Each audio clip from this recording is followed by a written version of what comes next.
Comenzamos con la segunda parte de esta jornada de organización sanitaria innovadora, cuya protagonista es el Hospital Clínico Universitario Virgen de la Arrixaca.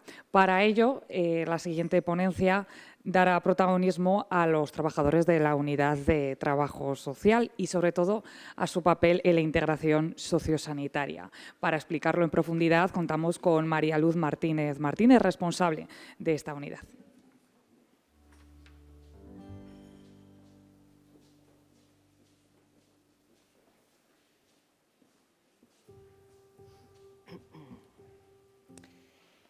Bueno, muchas gracias. Yo también quiero dar a la organización por permitirme dar esta información sobre la unidad de trabajo social. Dentro del ámbito sanitario, pues a veces esto es complicado, ¿no? Y creo que esta es una gran oportunidad para ellos. Bueno, yo vengo a explicar sobre todo un poco y hacer la carta de presentación sobre lo que es la unidad de trabajo social dentro del área 1 de salud de Murcia. Es una apuesta desde la gerencia del área, pues se ha apostado por la coordinación sociosanitaria y para ello se ha creado esta unidad. Esta unidad cuenta con 15 trabajadores sociales, 8 están en centros de atención primaria y 7 estamos en el hospital. Esto es importante porque, como estamos hablando, la coordinación es tanto importante tanto interna como externamente. El apoyo a los pacientes y a sus cuidados, tanto en el hospital, hay que cuidarlo tanto en el hospital como en la atención primaria, porque con esto conseguiremos altas ganancias tanto en resultados de salud y eficacia. También de manera viceversa, es decir, cuando desde atención primaria nos llama una compañera que nos dice que, por ejemplo, pues no sé, una paciente de 80 años que vive sola, pues ha sido ingresada en el hospital y que está recibiendo un servicio de ayuda a domicilio, que es importante que esto lo sepamos y además para saber que está sola. Es importante también que sepamos cuándo va a ser el alta para que se le pueda volver el auxiliar que está recibiendo a domicilio pueda volver. Es decir, toda esta coordinación es lo que está intentando mejorar toda esta eficacia. Desde el trabajo social, pues como la mayoría de los profesionales, apostamos por la calidad y apostamos por hacer una atención de calidad. Y también le queremos introducir la innovación, porque creemos que esto es lo que nos va a dar la excelencia. El modelo que estamos intentando desarrollar o que estamos desarrollando ya en nuestra área es un modelo proactivo de salud, ¿vale? Donde la atención está centrada en las personas, ponemos mucha atención en ser efectivos, queremos saber qué necesidades hay para ver cómo podemos apoyar, cómo podemos empoderar a esos pacientes o a esas familias para que esa atención sea lo mejor posible. Y también intentamos participar en programas preventivos de modificación de conductas, de promoción de hábitos saludables, pues porque todos al final trabajamos en pos de un fin, que es que no se trata de añadir años a la vida, sino de dar vida a los años. Este modelo proactivo, por supuesto, tiene muchos objetivos. Uno, por supuesto, es buscar el inicio de la enfermedad. Es decir, hay que tener un buen diagnóstico, tenemos que saber qué hacer, porque estamos en el sistema de salud, qué enfermedades tenemos que combatir, pero luego a la vez hay que generar estrategias bidireccionales. Es decir, tenemos que crear planes conjuntos para restablecer esa salud. Y esos planes conjuntos tienen que ser entre el paciente y la institución, con todos los profesionales que allí trabajamos. El programa o el modelo proactivo que estamos desarrollando en la unidad es el del biopsicosocial, donde la salud es entendida no solamente como el bienestar físico, sino también como el bienestar social y el bienestar mental. Hoy en día muchas veces es verdad que el modelo actual es un modelo más reactivo, ¿no? Donde se van a las necesidades inmediatas, pero creemos que es muy importante también contemplar todos estos aspectos. El modelo biopsicosocial aborda todas las necesidades y aborda de una manera más integral a los pacientes, a la vez que permite también comprender cuál es la enfermedad y qué cuidados son los que se precisan. ¿Todo esto qué nos va a permitir? Pues sobre todo es que vamos a aumentar la autonomía de los pacientes. Si un paciente, por ejemplo, ¿no?, sufre pues, no sé, un traumatismo y se le rompe, no sé, la pelvis y tiene que ir escayolado de la cadera hacia todo el pie, toda la pierna, ese paciente va a necesitar, por ejemplo, una silla de ruedas. Pues tiene que salir con la silla de ruedas desde el día 1. Cuando esté en su casa, la silla de ruedas ya lo tiene que estar esperando.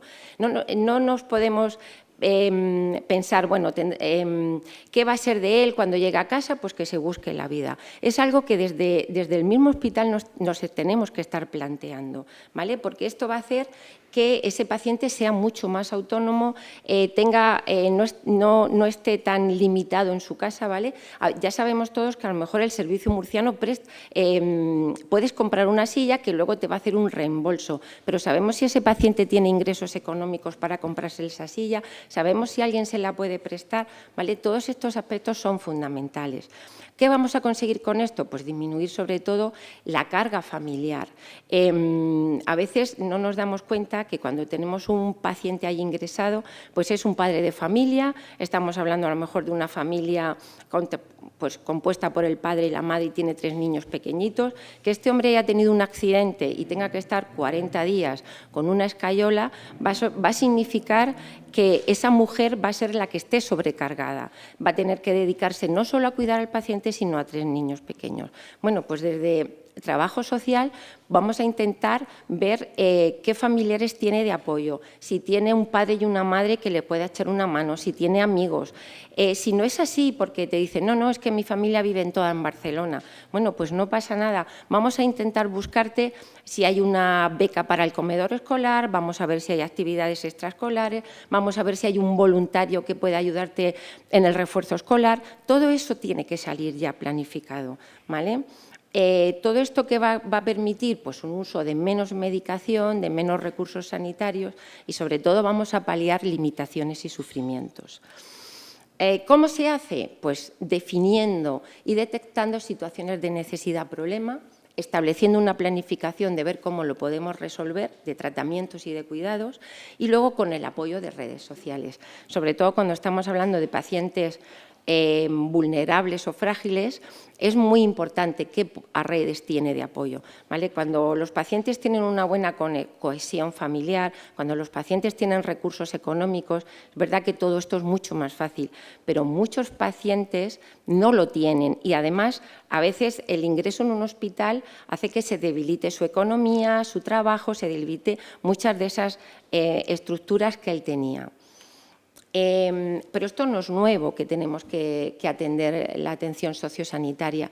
Ya en la Ley 16 del 2003 habla de la cohesión del sistema de salud y de servicios sociales, como aquel conjunto de cuidados destinados a aquellos enfermos que pueden beneficiarse de la actuación simultánea y sinérgica de servicios sanitarios y sociales. Esto es muy importante, tiene que ser simultánea y sinérgica, porque ¿de qué me sirve a mí que el Servicio Murciano de Salud, por ejemplo, me dé una silla de ruedas o me reembolse el dinero de la silla de ruedas cuando dentro de 3 meses, si yo es que lo necesito ahora, ¿vale? Entonces, todo esto a veces tiene que ser simultáneo y sinérgico. ¿Qué perfiles atendemos principalmente desde la unidad? Bueno, pues cualquier paciente que ingrese, desde luego, y tenga una enfermedad ya supone una crisis, ¿vale? Para cualquier persona, y más si es una enfermedad que le cambia la vida. Pero bueno, es verdad que estamos diciendo que hay pacientes que con gran apoyo, porque tienen familiar o económicos, esto lo pueden solventar. Pero hay muchas familias que no. Entonces ahí estaríamos nosotros. De todas maneras, dentro de todos estos pacientes sí que es verdad que hay unos que son más frágiles y vulnerables. Y ahí es donde nos dirigimos fundamentalmente, que son los mayores de 70 años, que viven solos o que viven con un cónyuge de la misma edad, con lo cual es el cuidador principal, Son pacientes crónicos complejos, consumidores de tóxicos, personas en situación de riesgo social con bajos ingresos económicos, personas con la dependencia, que ya cuenta el compañero que cada vez son más y viven más años y con lo cual las dependencias van creciendo, personas que no tienen una casa adecuada, personas que viven en centros residenciales. También observamos mucho, sobre todo en urgencias, ¿no? Que hay sospechas, cuando hay una sospecha de mal seguimiento. Cuando empezamos a hablar con pacientes, la familia te dice que no se toma bien la medicación, es que hace lo que quiere, es que se le olvida. Bueno, pues ahí hay que ver un poco qué está pasando. Cuando tienen múltiples reingresos, cuando un paciente, pues no sé, en los últimos 3 meses ha ingresado 4 veces, pues también hay que ver un poquito qué está pasando ahí o tiene muchas caídas, ¿vale? Y luego ya, por supuesto, pues la violencia de género, la violencia doméstica, la agresión sexual. A ver si es que quiere, no sé por qué no quiere ir.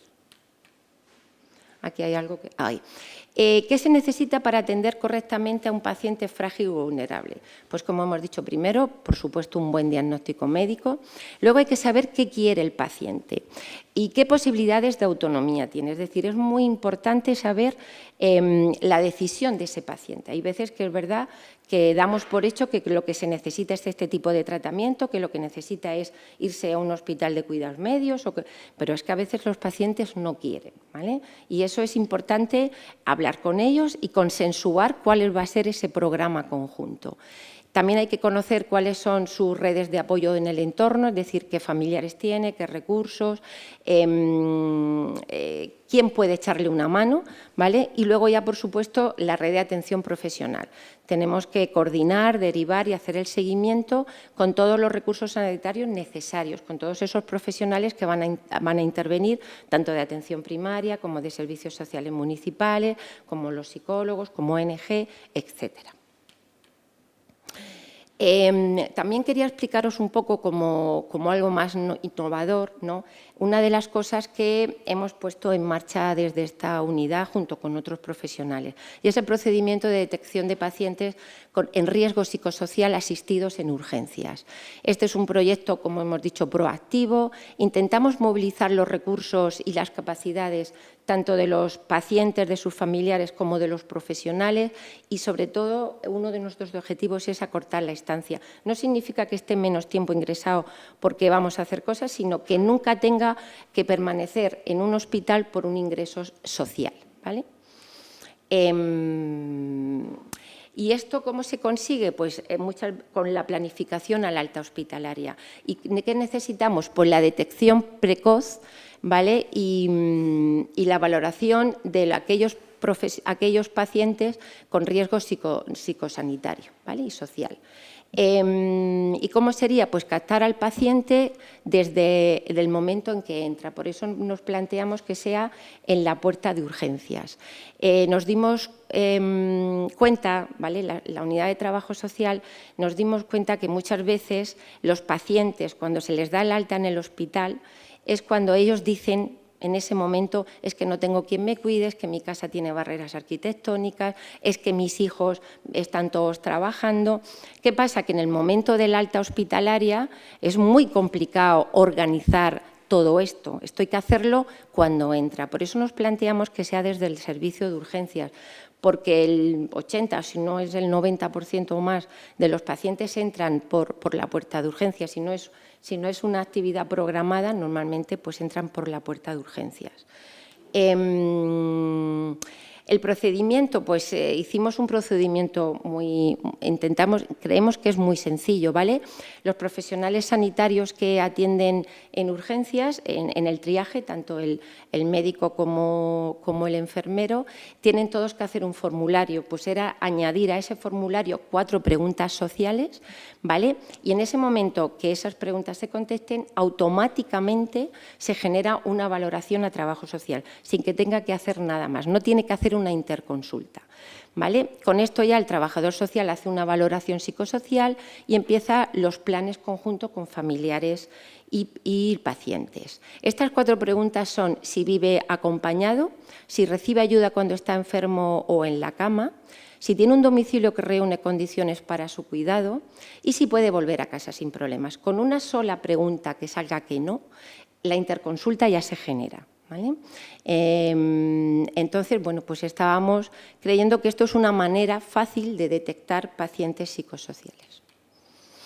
El trabajador social a raíz de esto pues verá si necesita o no la intervención social y empezará o iniciará esa coordinación sociosanitaria con atención primaria, con servicios sociales, con ONG, con Siempre CISE. Estas preguntas tienen unos indicadores de evaluación. Nosotros empezamos a realizarlos en el 2021. En el primer año se detectaron a través de urgencia 270 pacientes. Sin embargo, este año, bueno, estos son fechas de noviembre, parece ser que la fecha ha bajado un poquito. Es verdad que el primer año que lo instauramos hicimos sesiones clínicas, hicimos sesiones informativas, incluso a los residentes y a los... Le estuvimos mandando por WhatsApp todo el protocolo, estuvimos mucho más activos pensando que con esto poquito a poco se iba a instaurar. Pero vemos que necesitamos insistir en que estos indicadores se vayan realizando. El cuestionario, por supuesto, no es obligatorio porque los pacientes que entran a urgencias a veces entran pacientes pues, que están inconscientes o su nivel cognitivo no se lo permite y entonces es verdad que no es un cuestionario obligatorio, con lo cual, pues bueno, dependemos un poco de que vayan un poquito más en estas preguntas. También quería poner cuántas interconsultas, porque la unidad de trabajo social, pues bueno, desde que se ha creado y estamos trabajando bastante más en equipo, pues también ha crecido. En el 2021 tuvimos 2.793 interconsultas, tanto de facultativos como de enfermería. Y en el 2002, que no ha terminado el año, ya llevamos 2.900. Es decir, que el trabajo en equipo parece que está haciendo ese fruto y está haciendo que, bueno, que cada día se vayan detectando, por lo menos desde el hospital, sí que se van detectando más pacientes con problemas sociales. Ya por último y por poco decir que el trabajo en equipo y la coordinación en red permite una atención sociosanitaria más adecuada para conseguir el restablecimiento de la salud. Espero haberos convencido de esto y creemos que aquí está la diferencia entre ser un profesional competente a pasar a ser ya un servicio excelente. Y nada, muchísimas gracias.